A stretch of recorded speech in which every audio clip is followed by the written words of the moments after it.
Good. Good.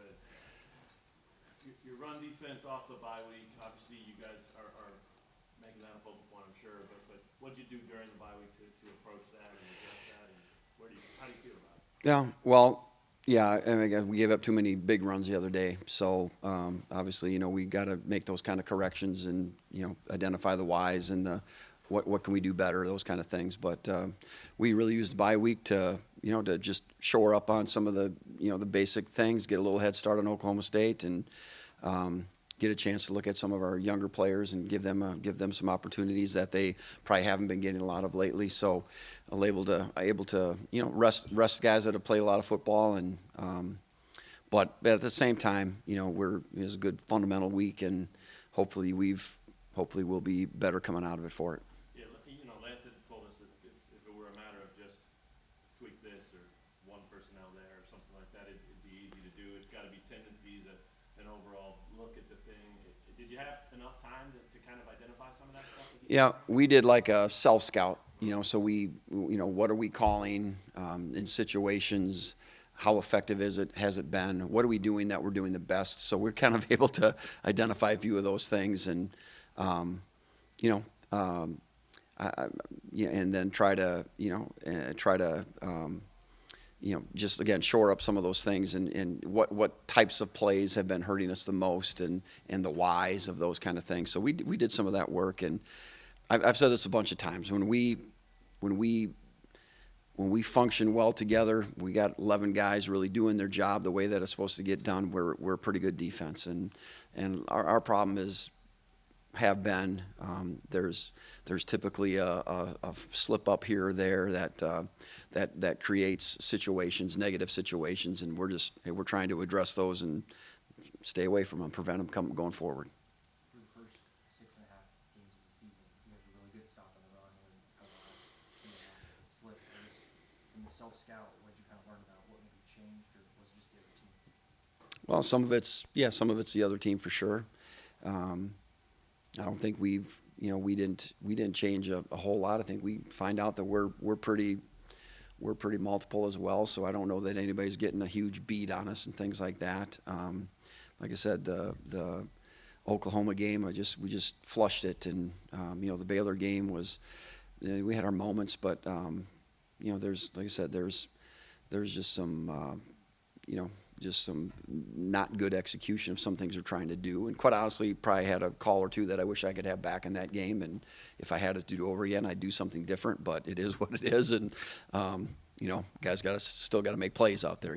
So turn a bad call into a good one. So so we learned a few things about ourselves, but I think we're on the right track. It's just we just got to keep improving our execution and keep doing all the things that we say we want to do, which is play physical and play fast. And again, if we do those things, we're fine. So I'm hopeful and confident going forward. We'll get back on track with some things like that. You mentioned the young players getting reps during the bye week. Some of the Lance talked about as well. I guess on the defensive side, were there any young guys that kind of caught your attention? Not specifically so much.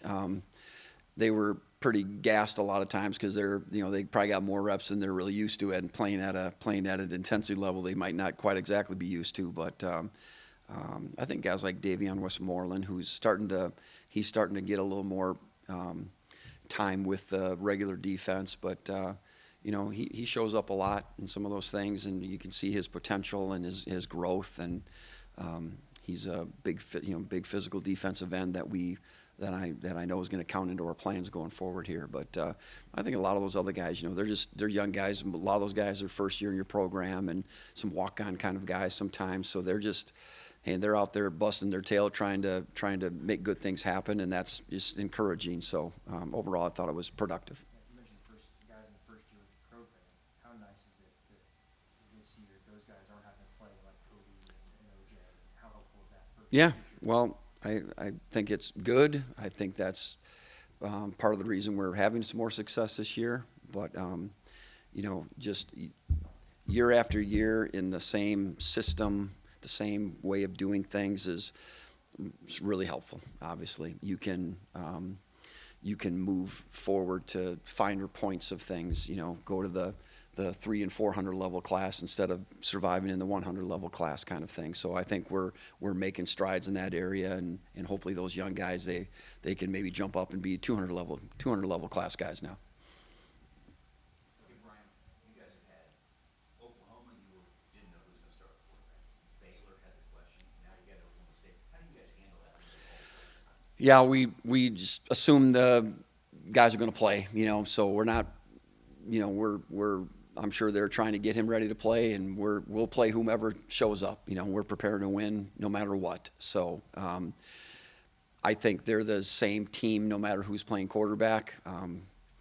If you looked at them last year and you look at them this year, they haven't changed a whole lot. So I'm assuming they're pretty ingrained into their system, and who's ever quarterbacking is going to run their deal. So we haven't really talked a whole lot about it. I think obviously everybody's aware, but I just prepare for we're going to get their best, and then that's how we're preparing. How much success Oklahoma State's had just recently and for a while? Were you surprised at all that Kansas State handled them as well as they did? Yeah, and that kind of happened to Oklahoma the week before we played them as well. So. That seems to kind of be a kind of a deal for us. But yeah, I'm surprised, and I just think they probably feel like they didn't play very well and didn't do things that got them to be where they're at. And I'm sure they're locked back into some things now too. And so I don't think we're going to get their worst. I think we're going to get their best. And and I don't know why we'd want it any other way. So we'll be ready for them and whoever shows up to play, and I'm sure they'll be ready as well. So it'll be a good game. It's not like it's going to be Buffalo in January or anything like that, but a little bit of weather might be in the forecast. What does that do for your defense? Do you have any idea yet? I don't.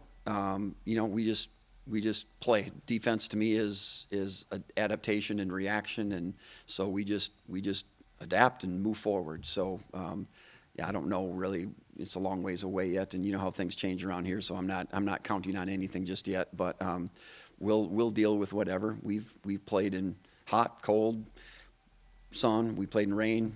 So it's not going to bother me. I'll be in the press box. I'll be dry either way. So I'm not sure about you guys might want to bring, if you're outside, bring a rain jacket or something. But yeah, I don't even know it's raining. I had the West Virginia game. I didn't even know it was raining. I couldn't even tell. So, yeah.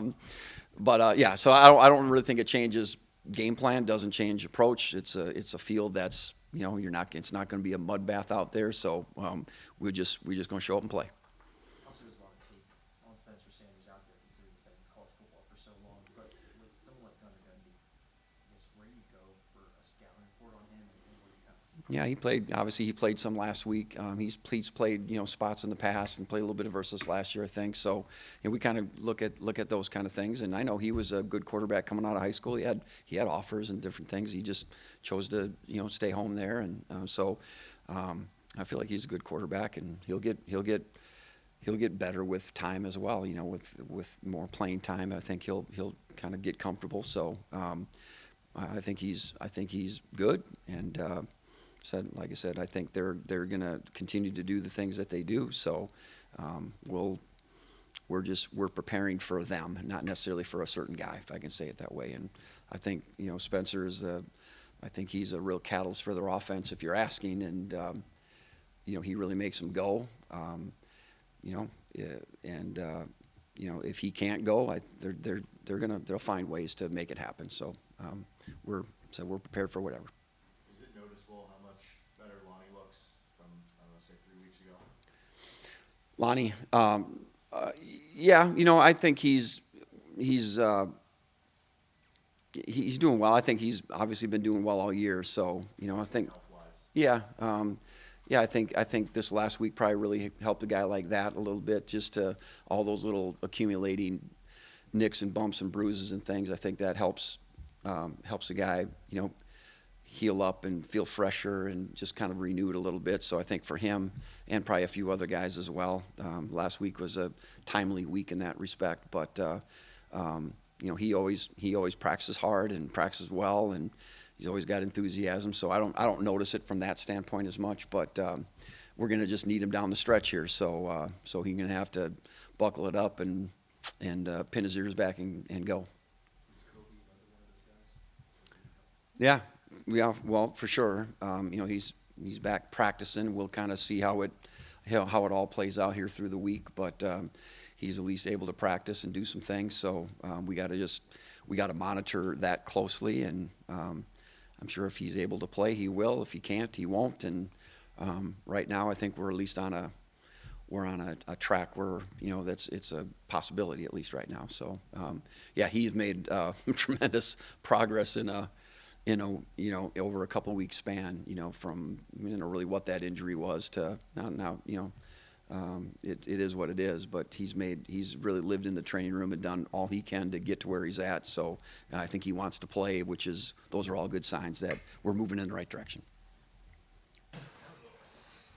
Dress up for Halloween? No, I didn't. I should have. Took my kids out, neighborhood was hopping. But most importantly, I'd like to start with a prepared statement. You ready, Andy? It's November 1st. In a world where we don't know what's okay and not sometimes, I want everyone to understand that it's okay to play holiday music starting today. Okay? That's what we'll be listening to here on out. On the practice field? Well, no, that's probably not going to happen. But if you hear little jingle bells, little Mariah Carey, it's coming from my office. Christmas lights will be up soon, too. It's also Werther's original season. You go big with the light? Heck yeah. Griswold. When does the tree go up? That's a great question, and there's a plan. So we need to get the lights moving now. Okay, so that on Thanksgiving Day, that evening, at dusk, the lights turn on. The Christmas tree is up the day after Thanksgiving. It's too awesome of a season, right? Time of year to not enjoy it thoroughly, How deep do you go then, like January 12th or something? Well, it's got to go past the New Year minimally. Then it's really up to my wife when it comes down. She decides. She hates the fact that we're probably even talking about this. Hopefully it's on the air, Andy. There's my prepared statement. He got nervous for a second, didn't you? He was like, oh, God, what's he going to say? Okay, good to see y'all again. Had a good off week. Ready to rock and roll. Fire away. This week, like, is the biggest thing you guys were able to accomplish during the bye week? Well, we're able to kind of hopefully move past some of bumps and bruises that occur over, we're playing, 3/4 of the season. Or, well, technically 66% of the season, I guess, right? Which is good. You're getting some younger players reps, that need some more attention, some guys that maybe, are in the red shirt category, or people maybe who aren't playing as much on Saturdays, to go out there and continue to develop. You give some of the guys who've taken, a bunch of snaps every game, a little downtime, and then, of course, as an offense and as a team, you have a chance to, evaluate what you've done on film, and you can start to look at yourself, scout cut-ups, and say, hey, okay, here's what we're doing well, keep doing this.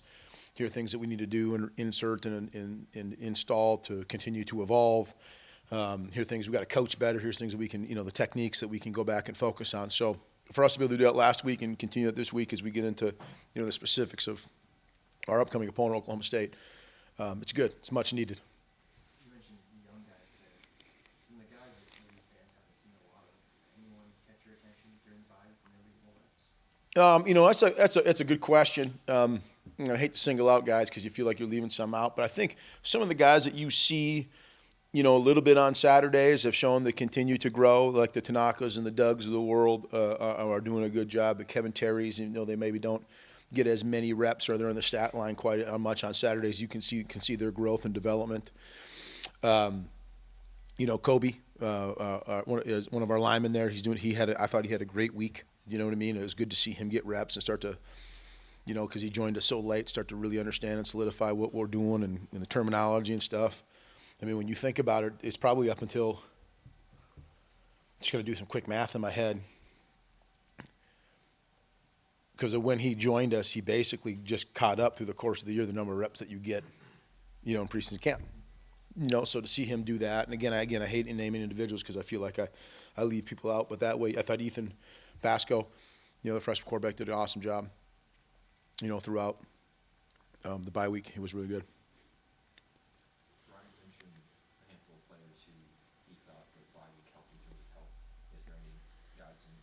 your side of things, do you feel like the bye week really helped out? Well, I'm not to get into specifics with individuals, but every one of them, like any of the guys who are playing a lot of reps, I mean, it's a huge deal for them to get just a little break. And it's mentally refreshing for a lot of guys too to just take a little pause. So, anyone who's played significant snaps benefited from a little, not having to go for the whole normal week of preparation. What have you seen from Oklahoma State's defensive performance so far this season? Well, their front specifically, I mean, their defensive line is outstanding. I mean, they do a really good job. I think they're really deep there. They have a lot of players. They rotate a lot of guys. And as far as disruption goes, they're about as disruptive a group that we're going to face up front. And so, that'll be a challenge for us. We've got to go up there. We've got to play well. Or we have to play well in the box to go out and win the game.